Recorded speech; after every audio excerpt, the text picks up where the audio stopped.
नसीहत और हर चीज की तफसील लिख दी।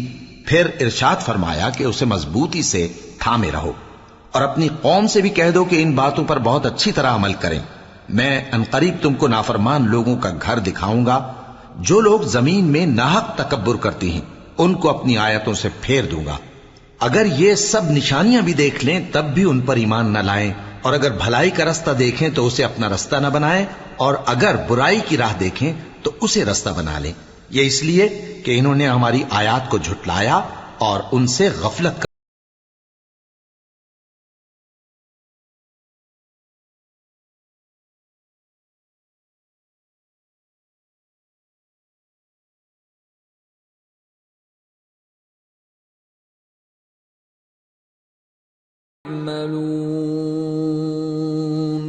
और जिन लोगों ने हमारी आयतों और आखिरत की पेशी को झुटलाया उनके अमाल जाया हो जाएंगे।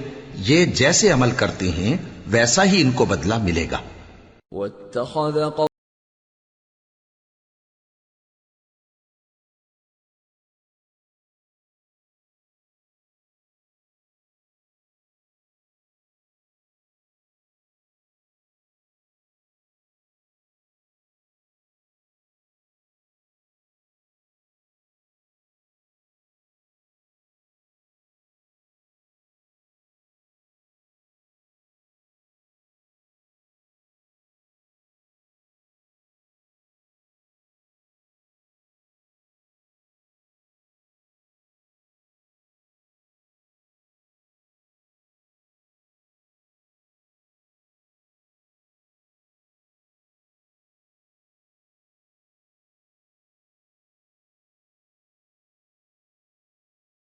बना लिया।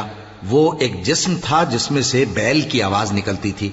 उन लोगों ने ये ना देखा कि वो न उनसे बात कर सकता है और न उनको रास्ता दिखा सकता है। उसको उन्होंने माबूद बना लिया और अपने हक में जुल्म किया। और जब वो नादिम हुए और देखा कि गुमराह हो गए हैं तो कहने लगे कि अगर हमारा परवरदिगार हम पर रहम नहीं करेगा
कि तुमने मेरे बाद बहुत ही बुरा काम किया।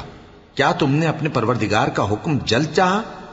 ये कहा और शिद्दत गजब से तौरात की तख्तियां डाल दी और अपने भाई का सर पकड़कर अपनी तरफ खींचने लगे।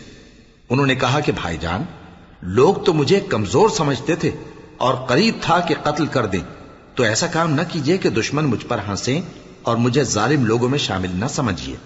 उन्होंने दुआ की कि ऐ मेरे परवरदिगार, मुझे और मेरे भाई को मुआफ कर दे और हमें अपनी रहमत में दाखिल कर, तू सबसे बढ़कर रहम करने वाला है।